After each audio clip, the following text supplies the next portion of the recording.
Hello everyone, आज हम श्वसन की क्रिया के बारे में डिस्कस करेंगे। जीवित कोशिकाओं के द्वारा कार्बनिक पदार्थों के ऑक्सीकरण के फलस्वरूप रासायनिक ऊर्जा मुक्त होती है और यही श्वसन की क्रिया कहलाती है। इस प्रकार जो ये सेटअप देख रहे हैं वो उसका उद्देश्य क्या है? इसका उद्देश्य ये है कि प्रयोग द्वारा सिद्ध करना कि श्वसन की क्रिया के समय कार्बन डाइऑक्साइड गैस निकलती है। इस प्रयोग में कौन कौन से आवश्यक सामग्री की आवश्यकता होती है? तो वो है कोनिकल फ्लास्क, कार्क, कांच का बना हुआ निकास नली, बीकर, पानी, अंकुरित बीज और एक स्टैंड, धागा और कार्क है। तो इस प्रयोग का सिद्धांत क्या है कि प्रत्येक पौधा या जीव जंतु जो कि सजीव कहे जाते हैं उनमें श्वसन की क्रिया होती है और श्वसन की क्रिया जो है सजीवों के प्रमुख लक्षण होता है।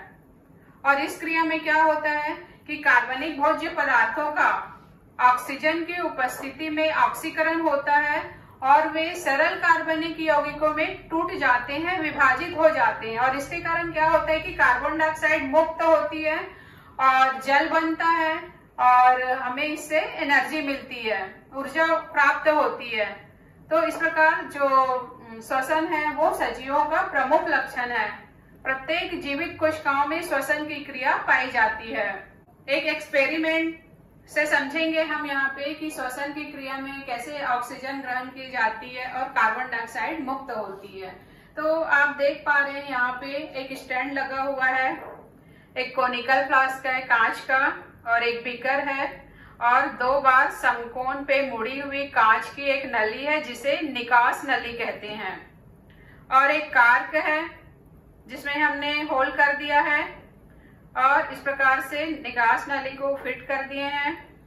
और ये धागा देख रहे हैं आप, थ्रेड, इसमें हमने अंदर देख पा रहे हैं आप एक छोटी सी परत नली है जिसमें हमने 20% सांद्रता वाला पोटेशियम हाइड्रोक्साइड विलयन रखे हुए हैं और इस फ्लास्क के अंदर अंकुरित चने की बीज को रखा हुआ है, क्योंकि अंकुरित होते हुए चने के बीज में क्या होता है, श्वसन की क्रिया होती है।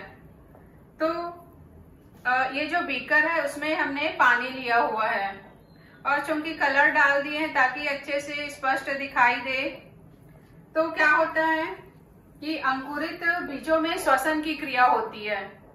तो श्वसन की क्रिया में निकली हुई जो कार्बन डाइऑक्साइड है उसको ये जो पोटेशियम हाइड्रोक्साइड विलयन है से जो पोटेशियम हाइड्रोक्साइड जो कि परत नली में रखा हुआ है वो नमी को और CO2 को अवशोषित कर लेता है और इस प्रकार से यहाँ कोई भी गैस नहीं रह पाती है और एक निर्वात बन जाता है और इस बीकर का जो पानी है ऊपर चढ़ने लगता है, इस निकास नली के ऊपर चढ़ने लगता है।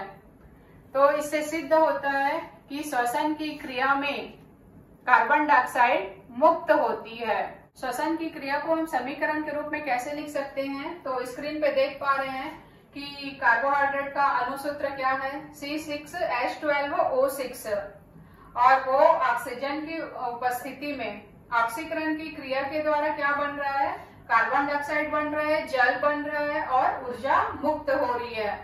तो श्वसन की क्रिया क्या है, जिसमें जीवित कोशिकाओं के अंदर कार्बनिक पदार्थों का ऑक्सीकरण के फलस्वरूप जो रासायनिक ऊर्जा मुक्त होती है उसे ही हम श्वसन कहते हैं।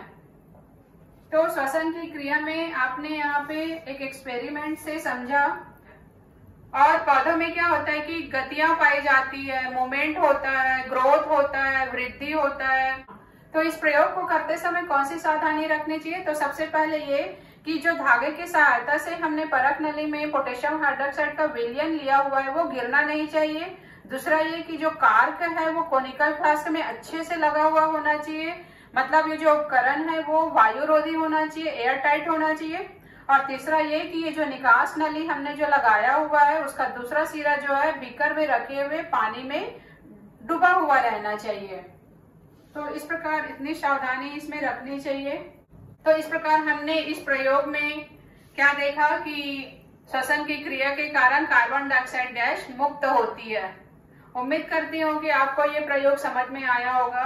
नेक्स्ट पीरियड में अगले टॉपिक की चर्चा करेंगे। बहुत बहुत धन्यवाद।